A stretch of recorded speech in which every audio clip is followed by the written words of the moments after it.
Bom dia, gente bonita! Sejam todos bem-vindos a mais um Papo de Caneca. E hoje, Papo de Caneca ao vivo. Estamos aqui, eu e Judite.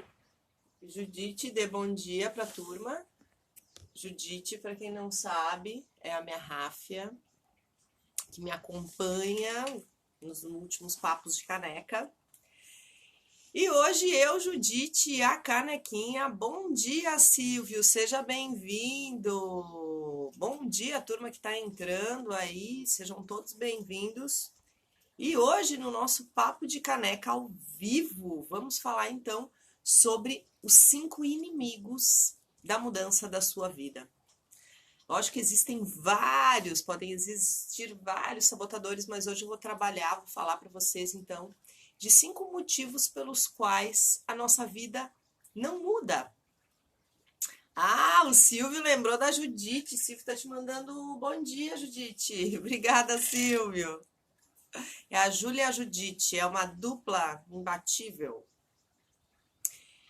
Gente, quando a gente fala, então, né, de autoconhecimento, quando a gente entra nessa jornada de buscar se descobrir, de saber quem a gente é, existem algumas questões que a gente vai percebendo do porquê que a gente não tinha se dado conta antes, né? Pô, mas por que eu não mudei? Por que eu não percebi isso tudo antes? E existem, sim, sabotadores, existem, sim, crenças e coisas na nossa cabeça que nos impedem, então. E eu mesma fui uma pessoa que eu sempre gostei muito de saber sobre a mente, de conhecer, de estudar. Filosofia e sociologia sempre foram duas disciplinas que sempre me chamaram muita atenção. Mas mesmo assim, eu levava a minha vida numa boa. Bom dia, Simone, seja bem-vinda. Mas mesmo assim, então, eu levava a minha vida numa boa, sem grandes mudanças, sem perceber que eu tinha algo para mudar. E aí a minha vida continuava sempre empacada numa mesma situação. E uma das coisas que eu percebi, e depois estudando um pouco mais a fundo a mente, uma coisa que eu cheguei à conclusão é que um dos principais inimigos da nossa mudança é justamente a falta de conhecimento em relação aos estudos do autoconhecimento. Bom dia, Karine Alborguete, minha personal. Vamos entrando. Hoje eu não corri na praia, viu? Hoje eu tô aqui. Gente, então o primeiro inimigo que eu posso dizer para vocês que nos impede a nossa mudança de conhecimento é a gente não saber, não ter tido na escola, na realidade, uma disciplina que falasse sobre autoconhecimento, que falasse sobre emoções, que nos ajudasse a compreender os nossos sentimentos. E a gente não aprendeu isso nem na escola, a gente não aprendeu isso em casa. Eu não sei como que foi a experiência que vocês tiveram na casa de vocês, mas eu percebo muito como eu trabalho também com crianças, e eu lembro também um pouco da minha infância, eu lembro muito da questão do não chora, não fica assim, ou você tá frustrado com alguma coisa, é isso e pronto. Ninguém nos explica sobre a frustração, a gente não aprende sobre as nossas emoções, sobre como lidar com o não, sobre como lidar com o nosso sentimento de medo, de tristeza. A gente não aprende a lidar com a raiva. E essa falta de conhecimento, ela é um inimigo da nossa mudança. Porque se a gente não entende um sentimento que nós temos, não tem como a gente mudar esse padrão. Se você não entende que você é uma pessoa agressiva demais, você não tem como se auto-observar e perceber essa agressividade e não, olha, de fato, estou sendo muito agressiva, acho que eu preciso baixar a bola, entender o que está acontecendo por trás disso. Se você sente que você é muito passivo, que você não fala o que você quer, e você não entende esse medo dessa exposição, você também não vai conseguir mudar. E isso é algo que sim, que se você tem filhos, se você tem a possibilidade, se você trabalha com crianças, se você tem a possibilidade de talvez fazer diferente, para que essa criança entenda que ela pode sentir raiva, que ela pode sentir medo, que ela pode se frustrar e quando ela estiver frustrada, explicar para ela o que você está sentindo é frustração, porque você não conseguiu aquilo que você queria. E essa é uma das vezes. Eu quero que você experimente sentir isso, porque você vai sentir isso por várias vezes na sua vida. E o que é interessante é que quando a gente é criança, o nosso córtex pré-frontal, antes dos 5 anos, ele não está formado. E o que ajuda, o que estimula na formação do córtex, que é responsável pelos nossos pensamentos, pelo raciocínio lógico, pela tomada de decisões, é justamente a gente passar por frustrações. As frustrações da infância nos ajudam a criar, a moldar, a formar parte do nosso cérebro. Interessante, né? Então, para vocês verem o quanto importante é a gente ter a noção dos nossos sentimentos, a gente saber interpretar os sentimentos e também poder repassar isso para as crianças, para que elas tenham também esse mesmo sentido. A gente não ser arrogante o suficiente de dizer, não, isso não é nada, tá tudo bem, tá sempre tudo certo. As nossas emoções rasgadas por dentro, mas a gente faz de conta que tá sempre tudo certo. Outro inimigo da mudança, né? Então seria essa arrogância. O primeiro seria essa arrogância da gente achar que a gente sabe das coisas e que a gente não precisa lidar com as nossas emoções. Um segundo seria a falta de entendimento, a nossa ignorância na falta de informações, de como mudar alguns padrões da nossa mudança. Hoje na internet existem muitas informações. A gente tem dezenas de pessoas falando sobre as mesmas coisas, passando orientações de como viver melhor a vida, de como... Mas, enfim, as informações elas são uma colcha de retalho. Não existe uma organização para que te entregue uma sabedoria. Então, isso é muito importante, que a gente saiba quem a gente está seguindo, o que essa pessoa fala, se existe uma veracidade dentro daquilo que essa pessoa fala, quais são os estudos, quais são as bases dos estudos disso.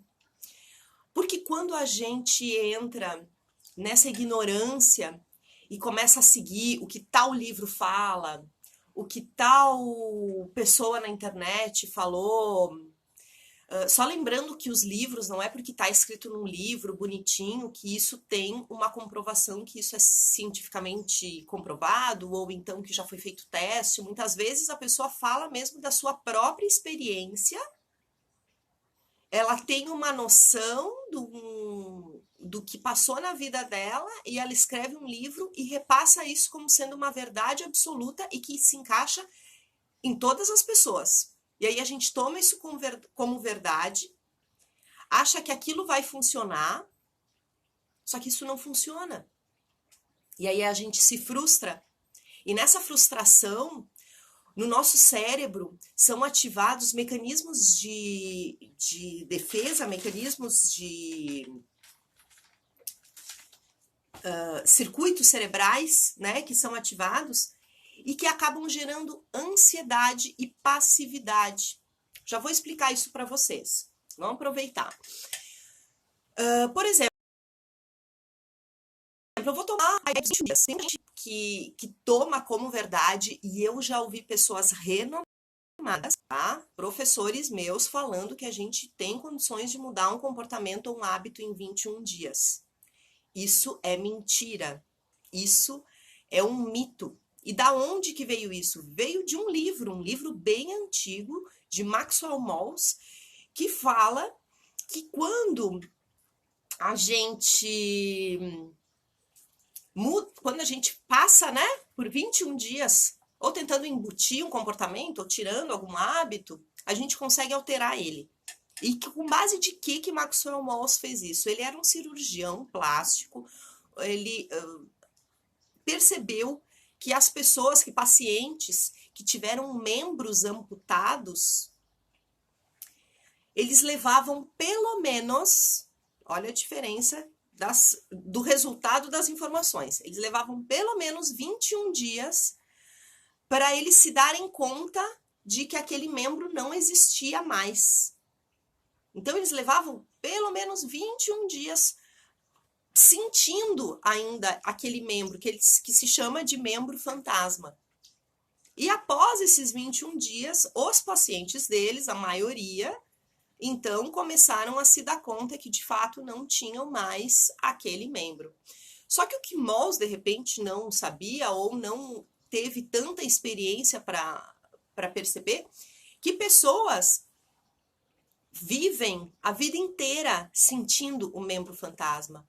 Mulheres que tiraram os seus úteros continuavam sentindo as dores pré-menstruais. E isso não passou, isso não mudou. Então, essa é um dos exemplos que eu dou para vocês, com o cuidado que a gente tem que ter ao buscar informações para mudar a nossa vida, a buscar um conhecimento que busca mudar a nossa vida, mas que na realidade só gera frustração, porque não muda a nossa vida. E gerando frustração, a gente se acostuma a viver daquela forma e a gente passa a acreditar que a gente não tem condições de mudança. E isso é o que a neurociência chama de desamparo aprendido.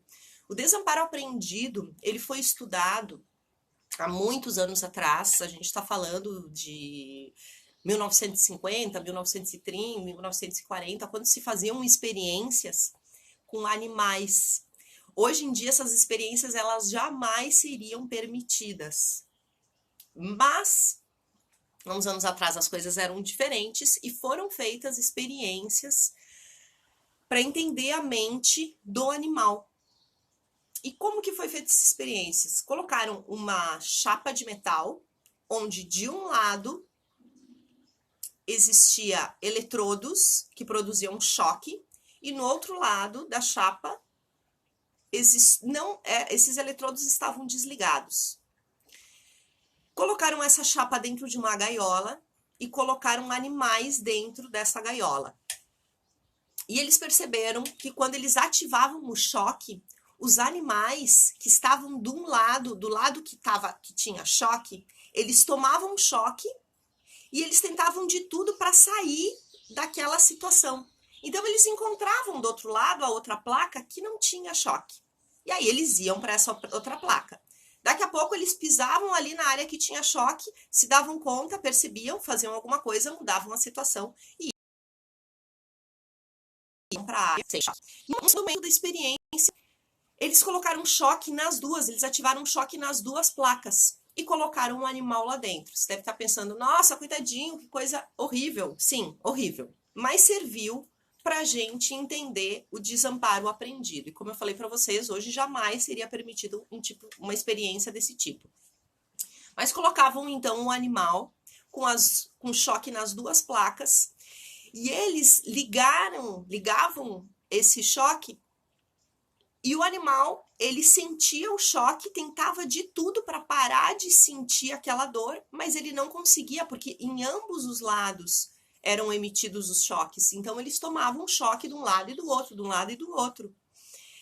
E conforme eles tentavam mudar aquela situação, sair daquela situação de dor e não conseguiam, eles foram se acostumando a sentir aquele choque até que eles desistiam e passavam a sentir o choque achando que aquilo fosse normal.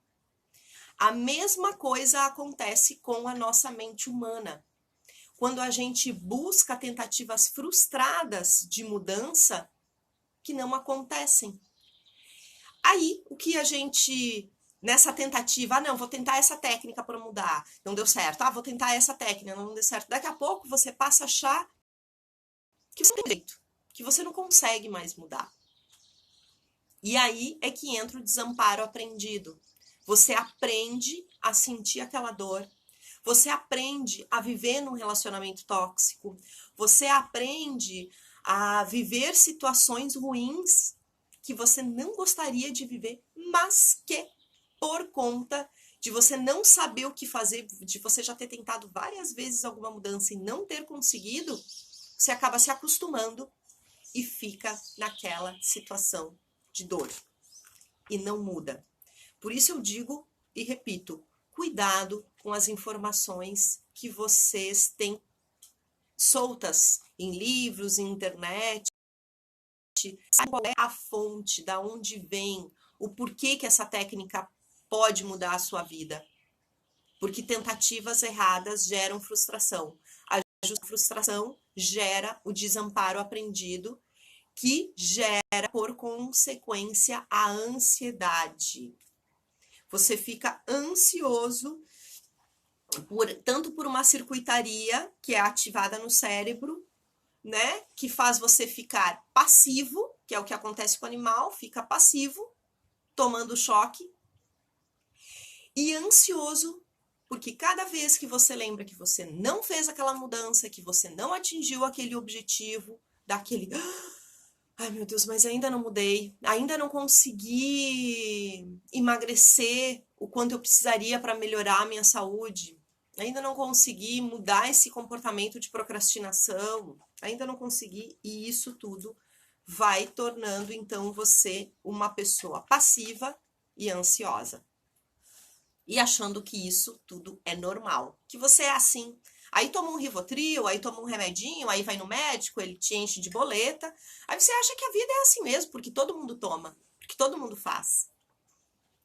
Então, cuidado.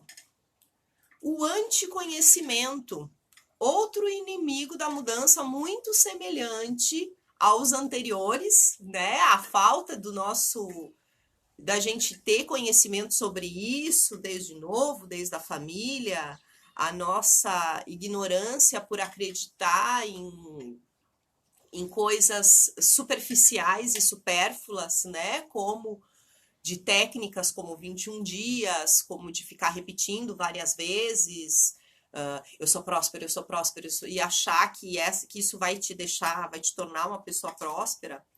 O anticonhecimento, ele vem também nesse balaio, nesse grupo, te mostrando, então, que existe um caminho.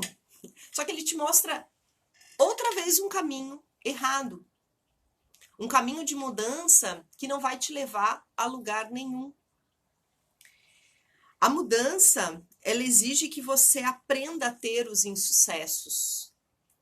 A gente tá sempre na mudança, se você pensa assim, não, agora eu entrei num caminho de autoconhecimento, agora eu vou evoluir, agora eu sou uma pessoa que tem condições, né, de me ver, de me auto-observar e tudo mais. Só que no meio desse caminho existem buracos, existem abismos, existem pedras e a gente pode cair. E se você acredita que o caminho do autoconhecimento é uma linha reta para cima, não, você está enganado. E essa é a informação que eu quero trazer para você, para que você não desista da sua mudança por esse anticonhecimento, de achar que tudo é assim. Tchau, Simone, querida. Vá lá depois. Fica à vontade. A Simone está aqui dizendo, gente, o papo tá bom, mas eu vou ter que trabalhar. Um excelente dia para você também, querida. O papo vai ficar gravado para quem quiser assistir depois. Eu sei que de manhã cedinho, às vezes, fica mais complexo, mas a gente está fazendo testes para saber qual é o melhor horário para o Papo de Caneca. Então, esse anticonhecimento, ele pode nos trazer também, pode ser um dos inimigos da nossa mudança. Da gente acreditar que as coisas são diferentes das quais elas são. de achar que quando a gente está no caminho do autoconhecimento é tudo numa ascendente, quando não, quando a gente sobe, daqui a pouco a gente curte um pouco aquilo que a gente aprendeu, só que vai ter uma queda. A vida é assim mesmo, é feita de altos e baixos. E daqui a pouco a gente desce, daqui a pouco a gente sobe mais um pouco e entende um pouco melhor do nosso processo. A gente se aceita, a gente passa a se conhecer e a ter mais sabedoria sobre nós mesmos. E isso é importante que a gente entenda. Que não vai ser tudo mil maravilhas, que nós temos altos e baixos, e não é porque a gente está fazendo uma terapia, que a gente está num treinamento, que a gente está seguindo alguma pessoa que tudo sempre vai dar certo. E aí existe uma diferença entre as coisas não darem certo e a gente se frustrar, e entre a gente perceber mudanças, curtir essa mudança, daqui a pouco a gente entrar num ciclo de decadência e voltar a subir, depois... A gente sempre vai estar subindo, mesmo que a gente desça um pouco, daqui a pouco a gente sobe de novo. Daqui a pouco a gente desce, mas daqui a pouco a gente sobe de novo. E esse é um percurso natural da mudança. Você ter percursos de sucesso, daqui a pouco você vai perceber, nossa, aqui eu caí, fiz errado de novo. Errei, mas ó, aprendi, me dei conta, mudei. Então, busquem caminhos que te levem para o conhecimento de fato. Que te levem, que façam você adotar comportamentos bons, comportamentos que te levem a boas mudanças. O quarto inimigo, então, da nossa mudança é a lógica de projetos pontuais. É nós querermos uma mudança, mas a gente quer uma mudança ali, naquele momento. Daqui a pouco a gente esquece, daqui a pouco não lembra mais.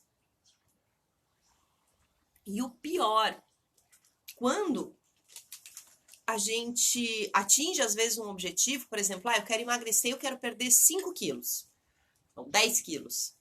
Aí você atinge esse objetivo, né? Projeto Verão. Projeto Verão 2022. Tem gente que já tá se preparando agora. Quer ficar magro no verão, quer tá linda, maravilhosa. Só que depois que passa o verão, você atinge aquele peso X, a pessoa sai, desiste. E aí não tem como mudar quando não se tem uma constância. Quando você busca por mini projetos da sua vida que não te dão uma mudança de fato.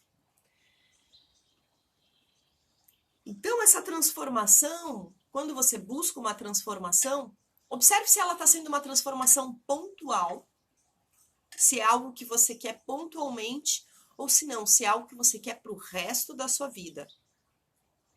Não, eu quero me tornar uma pessoa mais saudável, mais magra, mais fit.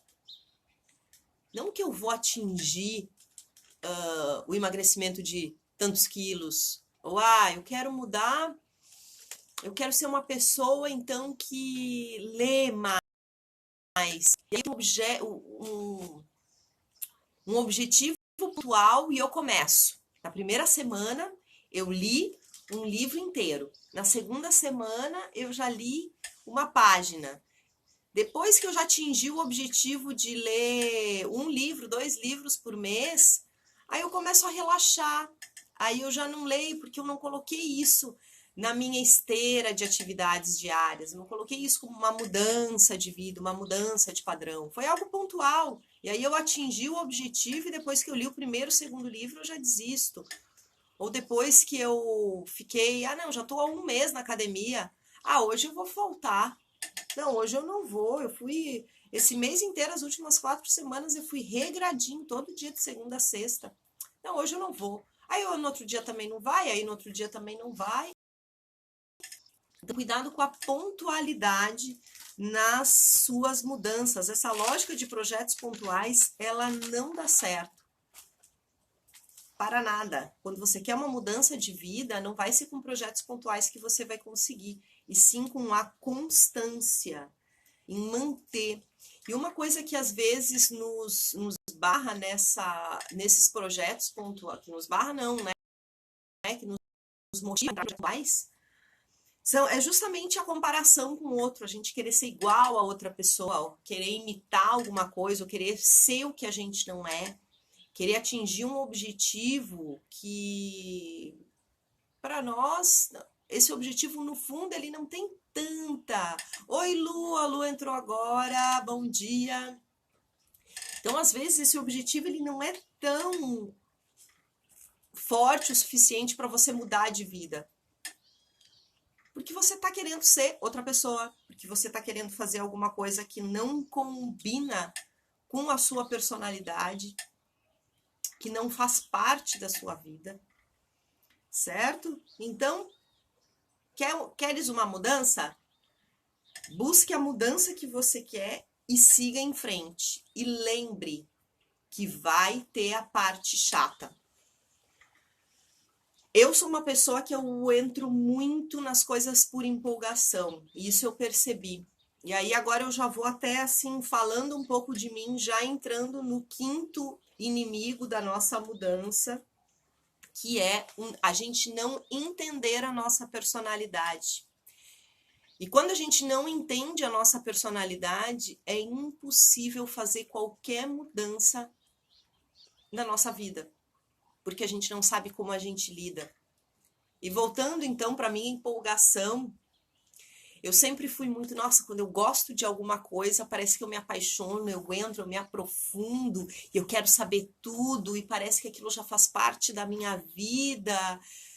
E eu percebi que eu já caí em projetos pontuais e não consegui dar sequência, porque eu entrei na empolgação e não consegui fazer mudanças na minha vida justamente porque eu não tinha noção do quanto eu era movida por essa empolgação, por quanto eu era motivada a fazer coisas só porque me deu vontade agora, me surgiu uma paixão e daqui a pouco vinha o tédio, vinha a parte chata, porque todo o processo de uma hora que ele vai exigir um pouco mais da nossa atenção, ele vai exigir um pouco mais do nosso comprometimento, vai ter a parte chata, por mais que a gente ame aquilo que a gente está fazendo, sempre tem uma partezinha que não é tão bacana. E a gente consegue muito melhor superar essas barreiras do tédio quando a gente entende que o tédio vai chegar e que a gente pode se entediar, que a gente pode achar aquilo chato, porque é da nossa personalidade. Quando você entende como que você funciona, fica muito mais fácil de você desviar dos abismos e você pensar, peraí, tô aqui eu de novo, achando chato fazer uma coisa que há 2 meses atrás eu estava achando totalmente fascinante. Então, agora, como eu sei da minha personalidade, eu vou dar um salto e vou pular este buraco. Eu não vou entrar neste buraco. Eu não vou cair de novo nessa armadilha. Quando você percebe que a sua personalidade, ela é muito procrastinadora, quando você percebe, não, eu tô sempre procrastinando, levando... Se você entende, você sabe o que te leva a procrastinar, seja uma preguiça, seja esse tédio, seja essa falta de empolgação, fica muito mais fácil de você sair dessa através da sua autoobservação. Fica mais fácil de você não cair em armadilhas que a mente te coloca, que está dentro de você. E trazendo um pouquinho para os traços de caráter, eu sempre fui uma pessoa muito ansiosa, muito perfeccionista, muito exigente, não só comigo, mas também com as outras pessoas. Isso era uma coisa extremamente tóxica, não só para mim, mas também nos meus relacionamentos com as pessoas. E quando eu me dei conta desse perfeccionismo é que eu pude mudar. Enquanto eu não me dava conta dessa autoexigência, eu só me chicoteava, eu só vivia uma vida ansiosa, não ia para frente, tinha discussões e muitas vezes eu era tomada como a chata, como a... tive até um apelido num trabalho, num hotel onde eu era a gerente de entretenimento, que era Julia with Lasers, né? Porque eu tinha um olhar que parecia assim que tinha laser. Eu não gritava, eu não respondia, nem sempre eu fui grossa o suficiente, mas às vezes o meu olhar falava tudo. E imagina você ter que trabalhar com uma pessoa dessas. Rígida total, né, Silvio? Rígida total. E essa rigidez, esse perfeccionismo me trouxe muitas e muitas dores de cabeça, né? Se você percebe que você tem uma carência forte, né? E às vezes está sempre chorando, sempre reclamando, mas você não se dá conta que você tem esse comportamento. Você acaba sendo tomada como a chata, como a chorona, como a sensível demais, né? A gente está falando agora do traço oral. E como que a gente vai mudar uma personalidade se a gente não sabe que a gente reclama muito, que a gente está sendo uma pessoa tóxica no meio de outras? Outros medos que a gente tem, né? O medo de não ser reconhecido, o medo da humilhação, né? Que é do traço masoca. Se a gente não percebe que a gente tem medo de ser humilhado e a gente só se esconde, a gente não entende todo esse processo, não tem como mudar. Não tem como você se tornar uma pessoa um pouco mais segura de si, dona das suas escolhas. A gente se perde. Então, eu utilizo, né, dentro das técnicas, a ferramenta de autoconhecimento que eu utilizo nas terapias com que eu trabalho, com os meus clientes, comigo mesma, é dos traços de caráter de Reich. Eu acho que é uma ferramenta que me trouxe muita clareza para mim, para minha personalidade, e eu trabalhando já há mais de ano com essa ferramenta, tenho percebido muitos resultados muito positivos que têm ajudado a mim e a outras pessoas. E lógico que eu me baseio com outras ferramentas da neurociência para trazer as transformações que esses traços, que eu avalio que esses traços precisam ser feitos, né? Mas a primeira coisa que a gente precisa saber, então, para ter uma mudança de fato efetiva, é justamente a gente se entender, a gente compreender a nossa própria personalidade, saber quem a gente é, quais são os nossos defeitos, quais são as nossas virtudes, e saber que a gente tem problemas, que a gente pode ter problemas e que tá tudo bem. O importante é a gente não ficar persistindo no erro, e sim perceber a mudança e trazer ela, perceber o nosso defeito e trazer ele para fora, aceitar, entender. A partir disso a gente consegue trazer mudanças. Então eu vou só fazendo um resumo aqui do que a gente falou, os nossos inimigos da mudança de vida. Primeiro, o autoconhecimento, então, não é ensinado nem na escola, nem em casa. Hoje eu acredito que com essa disseminação das informações, da importância de você se entender, de você se compreender, as coisas estão mudando, as pessoas estão mais atentas, né? Mas não saber e não ter tido essa base desde a infância, sim, foi um inimigo nosso. Outro, então, a nossa ignorância, né, da gente pegar informações desencontradas, colchas de retalhos, e a gente tentar fazer dessa colcha de retalho um método, uma coisa que vai fazer a gente mudar de vida, só que a gente não sabe nem se isso funciona, se isso não funciona, qual é a origem, com que base que esse estudo, que essa ferramenta tá ali. Então, essas tentativas frustradas podem gerar, sim, o desamparo aprendido, que fazem você se acostumar com aquela dor, acha que você não tem condições de mudança, o que acaba com a sua autoconfiança, com a sua autoestima, né? E aí você entra num estado de ansiedade e passividade. O anticonhecimento, então, né? Um terceiro motivo pelo qual a gente não muda, que a gente está então em caminhos errados, fazendo coisas erradas, buscando ter resultados corretos. Quanto mais conhecimento a gente tem, mais sabedoria e mais leveza na vida a gente consegue ter. Quando a gente fala assim, que o autoconhecimento ele liberta sim. Porque a gente se descobre e consegue trazer as mudanças.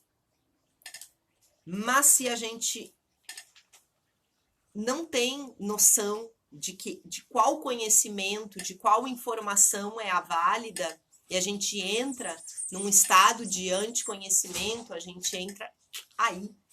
Isso sim pode se tornar algo muito perigoso. A lógica de obedecer por projetos pontuais, grande perigo, isso não tem como a gente trazer uma mudança, né? Trouxe o exemplo aqui para vocês como do emagrecimento. Se você não tem uma rotina de hábitos alimentares bons e busca só projetos pontuais, você não vai mudar. Você vai virar vai estar sempre num consigo agora, daqui a pouco eu caio, daqui a pouco eu consigo, daqui a pouco eu caio. Só que você não muda, você só tem pontualmente algumas mudanças e depois você volta a estacar zero, como era no passado. E a falta de entendimento, então, da nossa personalidade e de como a gente funciona seria, então, o nosso quinto inimigo da mudança. Nos próximos Papos de Caneca, nós vamos falar mais sobre outros sabotadores que impedem a nossa mudança, como a procrastinação, o perfeccionismo e outras tantas coisas da nossa personalidade, então, que podem também nos atrapalhar nessa mudança. Espero que vocês tenham gostado desse Papo de Caneca. Se alguém ficou com alguma dúvida ou tem alguma colocação, eu peço que coloque aqui no chat para que eu possa ajudar vocês. Silvio Pequi, que legal ter você aqui também. Obrigada, Silvio. Bom, eu imagino que tenha ficado tudo bem esclarecido. Eu sei que às vezes eu sou um pouco repetitiva, aí eu volto, mas é para salientar para que vocês não percam nenhuma informação. Às vezes a gente está meio dormindo, né? Ainda mais às 7 horas da manhã. Mas para mim foi um prazer poder repassar essas informações para vocês. Espero que tenham gostado. Essa live ela vai ficar gravada. Clica depois no curtir. Manda, encaminha a live para outras pessoas que você acredita que pode fazer efeito, que pode ser útil. E eu desejo uma ótima quarta-feira para vocês. E amanhã a gente tem live também, amanhã às 8 da noite. E para quem ainda não viu, não sabe, a novidade de agosto é o mapa da liberdade emocional, um evento então online gratuito que eu vou entregar para vocês um conteúdo muito legal para aquelas pessoas que buscam ter mais segurança nas suas escolhas, mais segurança em si mesmo. E esse evento vai acontecer de 6 a 12 de agosto. Se você ainda não se inscreveu e quer participar, clica no link da bio do meu perfil e vem com a gente. O grupo já está aquecendo, já está recebendo informações, já estou mandando um conteúdo legal e só está faltando você. Um grande beijo, gente. Uma ótima quarta-feira, uma ótima semana. Nos vemos amanhã às 8 da noite na nossa live de quinta-feira. Um beijo grande, até mais.